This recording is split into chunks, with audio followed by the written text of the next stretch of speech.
Malam gelap pekat, cahaya lampu van jenazah macam tak tembus kampus tebal masa mendaki bukit tu. Memang menyeramkan bila teringat lokasi ni terkenal di kalangan pemandu lori berat, diganggu wanita cantik yang tiba-tiba melintas jalan. Ada cerita yang Amin dengar, ada kelibat makhluk berlari secara mengundur ke belakang. Tiba-tiba Ali cuit bahu Amin dan berkata,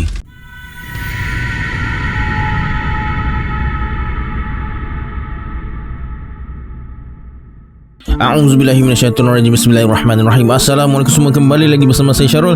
Terima kasih sebab dah klik video ni. Semoga yang menonton video ni ditambahkan rezeki dan dipermudahkan urusan dunia dan akhirat.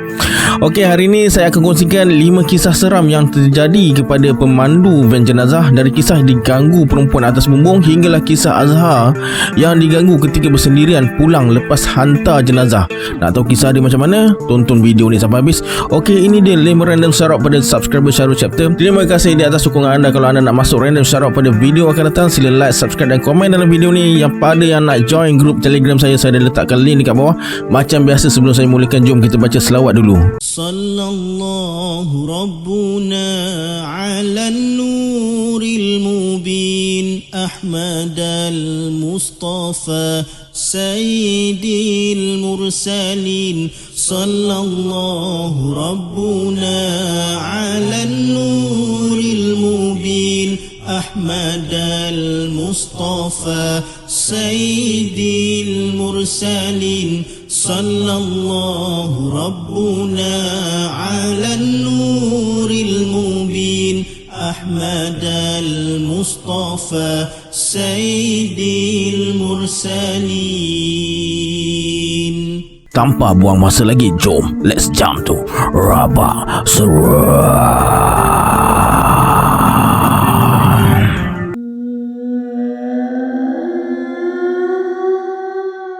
Perjalanan hampir 8 jam ke Perlis memang meletihkan. Razak jeling ke arah kawan dia yang bernama Sahak, tengah memandu van dan bersuara, "Sahak, aku tidur kejap. Nanti kalau kau ngantuk, kejutkan aku." Okey. Sambil layan angin pagi, perlahan-lahan mata Razak tertutup. Baru je nak terlena, antara sedar dengan tak sedar, Razak terasa van macam melelong. Tiba-tiba berhenti mengejut. Badan Razak tercampak ke depan. Nasib baik kepala tak terhantuk cermin depan. Razak bertanya, "Kenapa Zahak?" "Aku terlelap. Nasib baik tak ada apa-apa.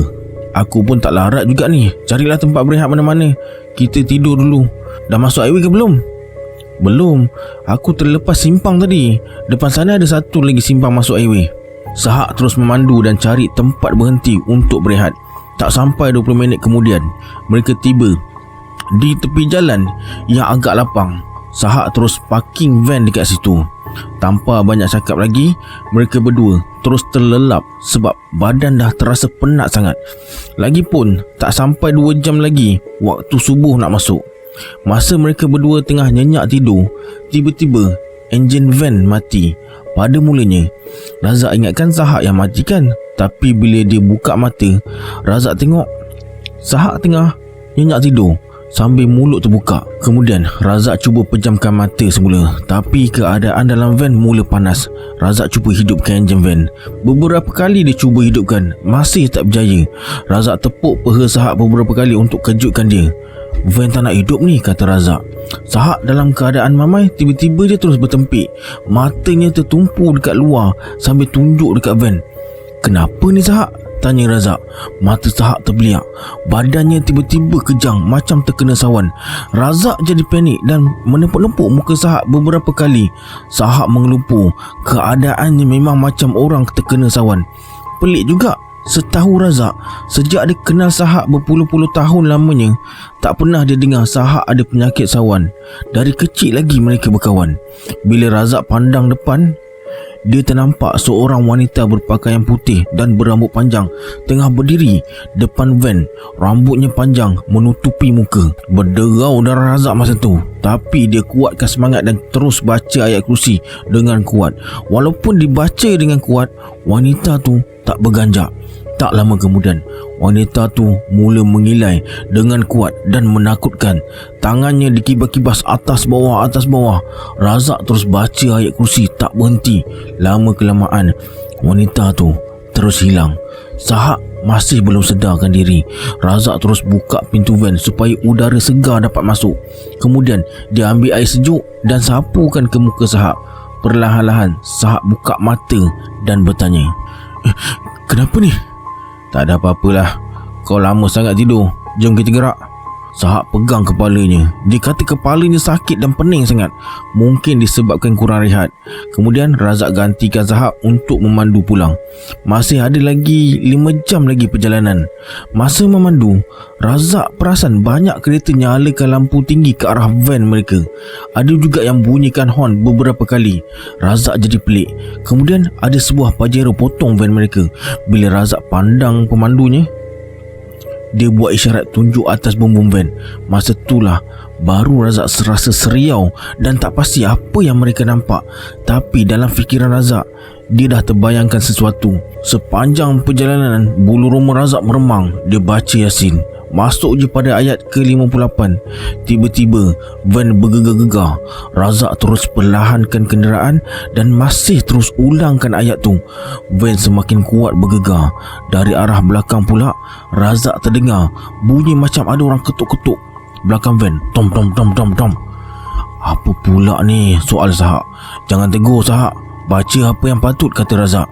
Sahak terus diam sambil mulut terkumat kamit baca sesuatu. Tak semena-mena mereka terdengar suara orang mengilai. Entah dari mana datangnya suara tu. Berdasarkan apa yang berlaku tu, Razak dapat rasakan macam ada sesuatu yang ikut mereka. Sesuatu yang bukan dari alam nyata.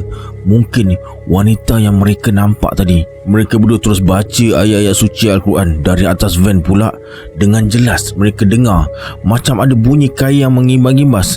Razak terus memandu. Tak lama lepas tu, azan subuh mula berkumandang dan suara hilayan tu tak kedengaran. Mereka segera cari masjid berdekatan untuk solat subuh. Sepanjang Razak bawa van jenazah, inilah kali pertama dia lalui pengalaman macam ni. Selesai solat subuh, mereka berdua rehat kejap untuk hilangkan penat. Sahak bersuara, "Zak, kau tahu tak semalam masa aku tidur, aku dah mimpi benda ni." "Kau mimpi apa?" "Dalam mimpi tu aku nampak jelas perempuan rambut panjang, muka dia hodoh, berdiri depan van kita. Lepas tu aku tak tahu apa jadi. Yang aku sedar, aku duduk sebelah kau. Kepala aku pening." Hari berangsur cerah. Mereka teruskan perjalanan dan berhenti bersarapan di sebuah kedai makan. Tuan kedai sapa mereka dan bertanya dari mana. Razak bersuara, "Semalam hantar jenazah, ni nak balik lah ni." "Ikut jalan mana?" "Ikut jalan lama." "Ish, jalan tu keras. Ramai dah kena kacau kawasan tu. Kata orang situ ada langsui. Saya dengar cerita lah. Saya tak pernah kena." Razak dan Sahak saling memandangkan dan hanya terdiam. Selesai sarapan, mereka terus pulang.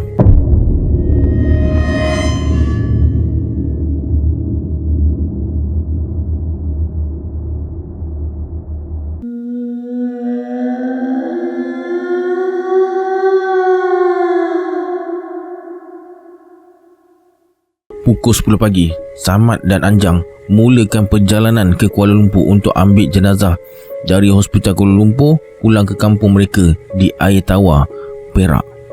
Mengikut perancangan keluarga arwah, jenazah akan dikebumikan pada malam ni juga. Jadi, mereka memang tak banyak masa. Segala persiapan dan liang lahat dah siap digali. Sekarang ni hanya tunggu ketibaan jenazah je.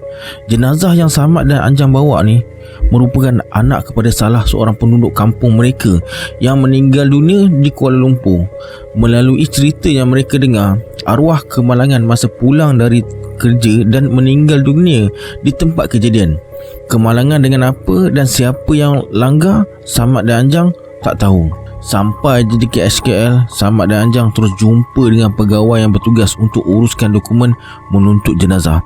Rakan-rakan sekerja dan kenalan arwah dah ramai di pekarangan rumah mayat untuk bagi penghormatan terakhir pada arwah sebelum jenazahnya dibawa balik ke kampung halaman. Selesai ambil barang-barang peribadi milik arwah, beberapa orang kenalan dan petugas hospital bantu bawa masuk jenazah ke dalam kenderaan. Samad dan Anjang mulakan perjalanan menuju ke Air Tawar. Jam masa tu dah dekat pukul 6 petang. Kuala Lumpur pula jam. mereka belum masuk highway lagi. Kalau macam ni keadaannya, mungkin mereka akan sampai lewat dekat kampung nanti. Samad suruh Anjang telefon keluarga arwah untuk bagi tahu keadaan mereka. Manalah tahu kok mereka terlewat pula sampai nanti. Samad tak nak ahli keluarga arwah tertunggu-tunggu.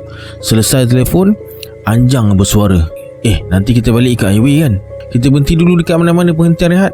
Nanti terlepas pula asal kita ni. Bila masuk je highway, mereka terus cari penghentian rehat yang terdekat, iaitu penghentian rehat Sungai Buloh. Selesai solat, mereka teruskan perjalanan. Anjang tengok keluar tingkap. Hari dah beransur gelap.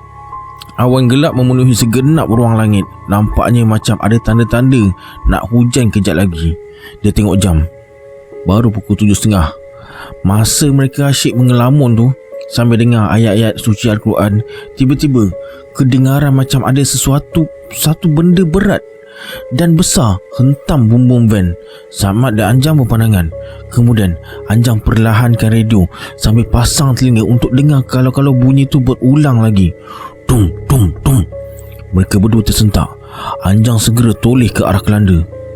Pelik, tak ada apa-apa pun. Anjang bagi syarat supaya Samad berhentikan kenderaan di dekat tepi jalan. Dia nak periksa sendiri bunyi apa yang mereka dengar tadi.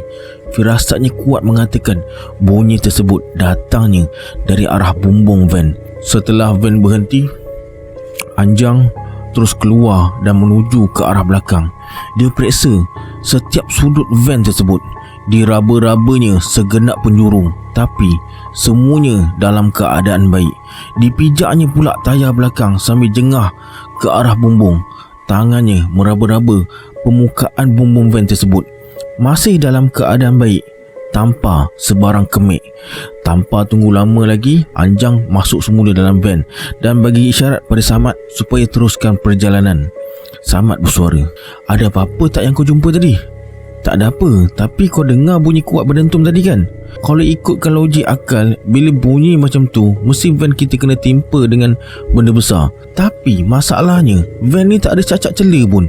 Puas aku periksa kiri kanan setiap penjuru, semua okey. Atas bumbung pun sama juga. Sikit kemik pun tak ada." Samad terkedu. Dia mula fikir dari sebelah mana pula datangnya bunyi tersebut. Tiba-tiba, tung tung tung. Sekali lagi mereka dikejutkan dengan bunyi tersebut, macam batu bata yang jatuh dari langit dan hentam bumbung van. Van jadi bergegar dan terhuyung hayang. Samad dan Anjang beristighfar panjang. Samad bersuara, "Macam mana ni, Jang? Nak kita teruskan perjalanan ke atau kita berhenti dan periksa sekali lagi?" Anjang tak menjawab. Dia cuma bagi isyarat supaya teruskan perjalanan. Samad terus memandu sambil mulutnya terkumat-kamit baca ayat-ayat suci Al-Quran. Kenderaan yang dipandunya dah masuk ke sesu keluar tapah. Dan Alhamdulillah, bunyi dentuman tadi dah tak kedengaran lagi. Lepas bayar tol, Samad masuk jalan lama menuju ke Setiawan. Dari situ nanti mereka akan lalu Pasir Salak, Kampung Gajah dan seterusnya Seri Iskandar. Sebaik saja menghampiri kawasan penjara Tapah, sekali lagi bunyi dentuman tu gegarkan van mereka. Samad dan Anjang pucat lesi, tak tahu dari mana datangnya bunyi tu.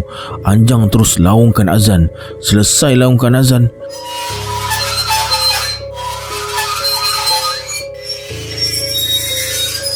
bunyi macam sesuatu tengah cakar bumbung van tersebut. Anjang amati bunyi tu betul-betul sambil terkumat-kamit baca ayat-ayat suci Al-Quran.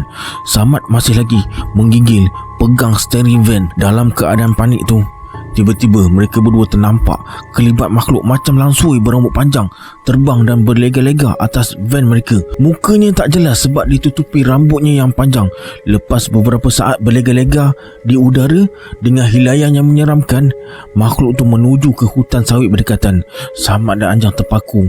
Inilah kali pertama mereka berdua nampak jelas makhluk tu depan mata. Tangan Samad kaku pegang steering van, kakinya menggeletar, mukanya pucat.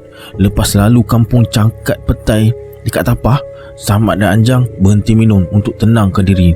Lepas dah tenang, mereka teruskan perjalanan. Alhamdulillah, lega hati mereka bila selamat sampai ke destinasi.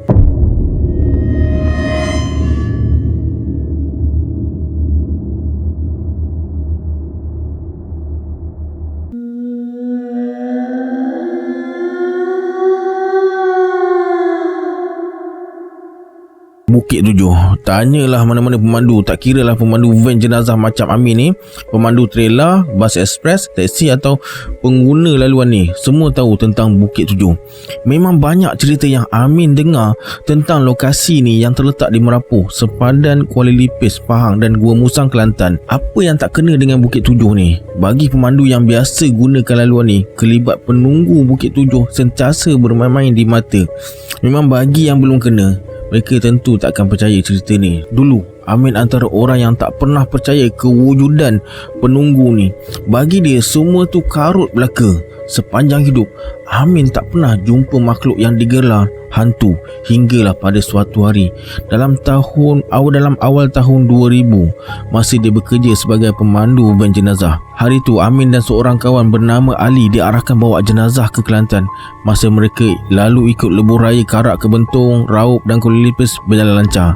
Tapi masa mendaki Bukit Tujuh, Amin rasa tak sedap hati, takut, cemas, seram, semuanya bercampur bau. Terasa macam ada sesuatu yang tak kena malam tu. Kebetulan pula masa lalu kawasan bukit tu, pemandangan mereka terganggu akibat kabus tebal. Malam gelap pekat, cahaya lampu van jenazah macam tak tembus kabus tebal masa mendaki bukit tu. Memang menyeramkan bila teringat lokasi ni terkenal di kalangan pemandu lori berat, diganggu wanita cantik yang tiba-tiba melintas jalan. Ada cerita yang Amin dengar, ada kelibat makhluk berlari secara mengundur ke belakang. Tiba-tiba Ali cuit bahu Amin dan berkata, "Weh, ada tetamu lah, jangan melawak lah." Ali terus diam. Amin tak pasti sama ada Ali sengaja buat lawak ke apa malam-malam buta macam ni. Ali terus memandu tanpa berkata sepatah pun. Kemudian Ali pasang CD mengaji Al-Quran. Lepas dengar ayat-ayat Al-Quran tu, rasa takut masih ada, tapi hati Amin dah tenang sikit. Ali dengan wajah serius terus memandu. Lepas je kawasan bukit dan berkabus tu, barulah Ali cerita tadi dia tercium bau wangi dan paling menyeramkan masa dia tengah mandu dekat kawasan berkabus tadi. Ali ternampak kelibat seorang perempuan berbaju putih melintas depan van mereka. Perempuan berambut panjang berpakaian serba putih tu terus berjalan sambil tundukkan kepalanya menuju ke bukit berdekatan. Tubuhnya terawang-awangan di udara macam terbang.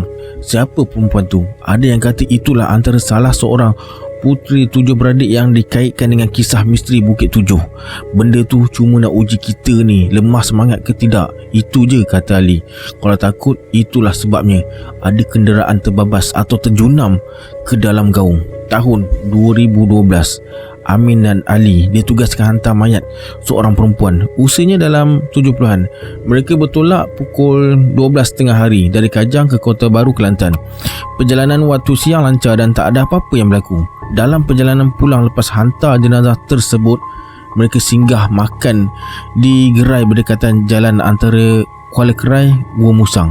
Mereka buat keputusan untuk pulang awal nak elak lalu Bukit Tujuh waktu malam macam yang pernah mereka lalui sebelum ni. Tapi apa yang dirancangkan terpaksa dibatalkan sebab van rosak.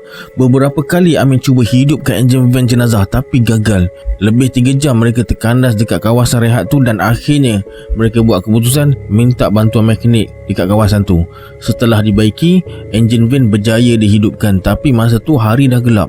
Mereka teruskan perjalanan ke Gua Musang dan lalu kawasan Bukit Tujuh tu sekitar pukul 1 pagi. Masa van tengah meluncur laju, tiba-tiba van macam dibaling sesuatu. Bunyi tu kuat sangat. Dom, dom, dom. Mereka terkejut bukan kepala. Tambahan pula malam tu suasana gelap. Amin tertanya-tanya, siapa yang baling van ni tadi? Ali terus memandu dan tak lama kemudian Amin tercium sesuatu yang amat wangi. Bau tu terasa dekat sangat dengan mereka. Serta-merta Amin teringat kejadian sebelum ni, masa ternampak perempuan berpakaian putih macam terbang depan van mereka. Alhamdulillah, mereka selamat pulang tanpa alami apa-apa kejadian pelik lagi. Amin tahu, sampai sekarang bayangan perempuan tersebut sentiasa menghantui pemandu-pemandu yang lalu jalan tu pada waktu malam.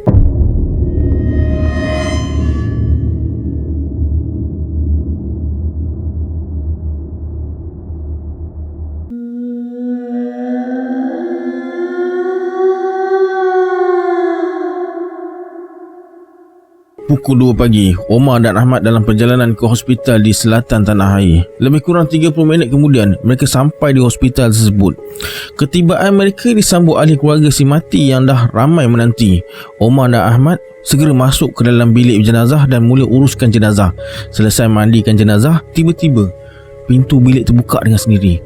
Omar dan Ahmad pandang ke arah pintu. Apa yang mereka nampak ialah kelibat seorang wanita berpakaian putih berada depan pintu. Muncul kejap dan terus hilang. Berderau darah Omar. Ahmad bersuara, "Apa benda tu?" "Buat tak tahu je. Kita selesaikan jenazah ni. Kalau kau lari, aku pun lari." Mereka teruskan urusan dan bila selesai, Omar tolak jenazah ke arah van. Masa dia tengah tolak jenazah ke dalam van, Omar terasa macam ada yang ikut mereka. Bila dia berpaling ke belakang, Omar sangat terkejut bila nampak macam ada kepulan asap tapi bentuk manusia. Makhluk tu ramai sangat dalam satu kumpulan. Omar terus terdiam. Berbagai-bagai persoalan bermain di minda. Omar cuba bertenang dan masuk ke dalam van. Lebih kurang pukul 3.30 pagi, van keluar dari perkarangan hospital menuju ke rumah si mati. Bayangan jelmaan wanita berpakaian putih dan kumpulan orang tadi sentiasa bermain di mata. Malam tu, hati Omar memang tak tenteram. Tak tahu kenapa, dia rasa gelisah dan tak seronok. Omar risau kena gangguan atau kenderaan mereka rosak dan kemalangan. Omar terus memandu dan Alhamdulillah hingga sampai ke rumah si mati tak ada apa-apa yang berlaku. Selesai semua urusan, mereka berdua minta diri untuk pulang. Disebabkan terlalu penat, Omar suruh Ahmad pula bawa van. Lagipun perjalanan taklah jauh sangat, lebih kurang 45 minit je. Keluar je dari simpang kampung, Omar terus terlena. Tak lama lepas tu, Omar terasa peha dia ditepuk beberapa kali. Dalam keadaan yang mamai tu, Ahmad bersuara, "Kenapa van ni rasa berat sangat ni? Menderam bunyi ni. Puas aku tekan, macam tak nak jalan. Kau berhenti dulu tepi jalan." Bila dah berhenti tu, Omar cuba tekan pedal minyak beberapa kali. Beberapa kali. Bunyi enjin macam biasa, tapi sebaik saja masukkan gear, terus menderam bunyi dia. Mungkin clutch split atau gearbox rosak. Perjalanan jauh lagi ni. Waktu macam ni siapa pula yang nak bantu? Nampak pula logo van jenazah. Memang orang tak nak berhenti. Omar bersuara, "Macam mana ni, Mat?" "Entahlah, aku pun tak tahu. Tidur dalam van je lah kita." Ahmad terus keluar. Dia nak periksa belakang van. Omar pula matikan enjin van dan hidupkan semula. Dia goncang-goncangnya gear beberapa kali, kemudian cuba masuk sekali lagi. Sama juga, van tak mahu bergerak. Tiba-tiba Ahmad berlari masuk. Dam! Pintu van ditutup dengan kuat sampai bergegar dibuatnya. Omar bertanya, "Kenapa pula kau ni, Mat?" "Ada orang lah dekat belakang van." "Orang mana pula kau ni? Kan kita berdua je." Omar pun turun dari van dan menuju ke belakang. Kemudian dia ketuk pintu van sambil bagi salam. Tak. "Assalamualaikum." Perlahan dia buka pintu van. Tak ada sesiapa pun dekat situ. Ada keranda je. "Tak ada siapa pun, Mat." "Ada, aku nampak penuh orang dekat belakang tadi. Berasak-asak. Siap ada yang duduk atas keranda lagi." "Kau biar betul, Mat. Mana ada orang?" Omar kembali ke tempat duduk pemandu dan cuba masuk gear van sekali lagi. Alhamdulillah, kali ini berjaya. Van berjalan dengan baik. Tak berat macam tadi. Mereka teruskan perjalanan balik ke masjid. Tapi tak sampai 10 minit, van terasa berat balik. Omar berhentikan van dekat tepi jalan. Tiba-tiba van bergoyang-goyang. Mereka berdua saling berpandangan. Makin lama makin kuat goyangnya. Omar turun dari van nak periksa. Belum sempat dia buka pintu belakang van, dari luar tingkap Omar nampak macam ada orang dekat belakang. Tapi Omar beranikan diri buka pintu van. Pelik, bila dia buka, tak nampak sesiapa dekat dalam. Tapi suhu dekat belakang tu terasa panas sangat. Nak tumpang ke? Kalau nak tumpang, duduk elok-elok, kata Omar. Lalu tutup pintu van. Zap. Sebaik kembali ke tempat duduk pemandu, Ahmad tegur, "Kau bercakap dengan siapa?" "Entah, aku tak nampak. Tapi aku rasa macam ada orang dekat belakang." "Habis macam mana ni? Kita bawa lah van ni balik. Kalau tunggu, belum tentu dia nak turun." Mereka teruskan perjalanan dengan van yang berat dan sarat. Enjin menderam kuat, tapi van tak dapat bergerak. Paling laju 40 km sejam. Masa dalam perjalanan tu, Omar perasan ada beberapa buah kereta yang bagi lampu tinggi dan bunyikan horn ke arah mereka. Apa yang mereka nampak, Omar tak pasti. Perjalanan ke masjid sepatutnya tinggal lebih kurang 20 minit, jadi 40 minit. Mereka tiba di masjid sebelum masuk waktu subuh. Pagar masjid belum dibuka lagi. Kemudian mereka berdua duduk dekat kursi batu dan buat keputusan nak tunggu hingga waktu subuh. Masa mereka tengah berbual, tiba-tiba terdengar macam pintu van terbuka. Spontan mereka berdua pandang ke arah van. Mereka nampak pintu belakang sedikit terbuka dan van bergoyang-goyang macam ada orang turun dari van, dan kemudian beransur-ansur van tu semakin meninggi. Mereka langsung tak nampak apa yang keluar dari pintu belakang van tu. Cuma apa yang mereka nampak ialah van bergerak-gerak. Lepas tu pintu van tertutup semula. Dah keluarlah tu. Siapa yang keluar? Entah, aku pun tak tahu. Adalah benda tu menumpang. Sejak kejadian tu, setiap kali ada kematian waktu malam, Omar mesti cari teman. Bukanlah dia takut, tapi nak elak perkara yang tak diingini berlaku.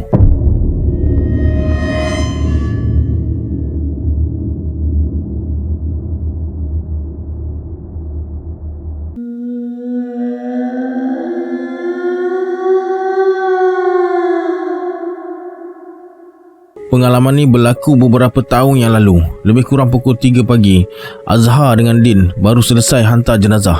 Hari ni ada 2 kematian yang terpaksa diuruskan.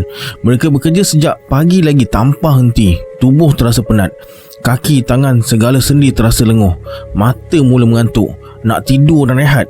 Din pun sama. Mata dia kejap terbuka, kejap tertutup. Perjalanan balik ke rumah masih jauh lagi. Lebih kurang 1 jam perjalanan. Tiba-tiba Din bertempik sambil tunjuk ke depan. Tengok tu, ada apa? Aku nampak ada perempuan rambut panjang dekat depan tu tadi. Mana ada, aku tak nampak pun. Kau mamai ni.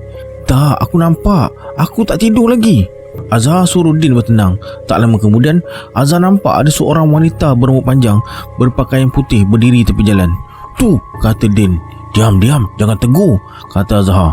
Wajah wanita tu tak kelihatan, cuma tubuh dia je yang terpacak dekat tepi jalan tu. Azhar terus pecut van dengan laju. Akibat terkejut, badan yang tadinya letih serta mata terasa segar, mata terbuka luas, hilang terus rasa mengantuk. Itu pengalaman Azhar dengan Din. Pengalaman kedua pula berlaku masa Azhar seorang diri hantar jenazah ke kampung halamannya. Hari tu, selesai hantar jenazah, Azhar terus pulang. Jam waktu tu lebih kurang pukul 7.40 malam. Dia belum solat maghrib lagi masa tu. Takut terlepas solat, Azhar terus pecut van cari masjid. Beberapa minit kemudian, dia terjumpa sebuah surau kayu yang berada tepi jalan. Waktu Azhar sampai, ada beberapa orang jemaah tengah duduk berehat depan surau tu. Azhar bagi salam dan terus ambil wuduk untuk solat. Lepas solat, Azhar tegur beberapa orang jemaah yang tengah berbual tadi. Mereka berasal dari kampung tu juga. Masa mereka tengah berbual tu, tiba-tiba salah seorang jemaah bersuara, kenapa nampak macam van tu bergoyang-goyang? Mereka semua terus pandang ke arah van. Memang betul, mereka nampak van tu bergegar. Azhar terus merapati van dan intai ke dalam. Risau juga kalau ada ahli keluarga arwah yang tertinggal, tapi tak ada sesiapa pun. Belum sempat dia buka pintu van, tak semena-mena pintu van sebelah belakang terbuka dengan sendiri. Azhar terkejut. Memang tak ada orang dalam van tu. Azhar terus tutup pintu balik dan minta izin untuk pulang. Perjalanan diteruskan dan tak lama kemudian, sayup-sayup Azhar terdengar laungan azan isyak. Habis azan, sekali lagi perkara aneh berlaku. Azhar terdengar macam suara orang ramai sangat dekat belakang van, tapi bunyinya taklah begitu kuat. Cepat-cepat Azhar toleh ke belakang. Tak ada sesiapa. Bahagian belakang van kosong. Sambil bawa van, Azhar laungkan azan. Selesai azan, suara tu terus hilang dan suasana kembali macam biasa semula. Tak ada lagi bunyi pelik atau apa-apa yang berlaku hinggalah Azhar sampai ke masjid.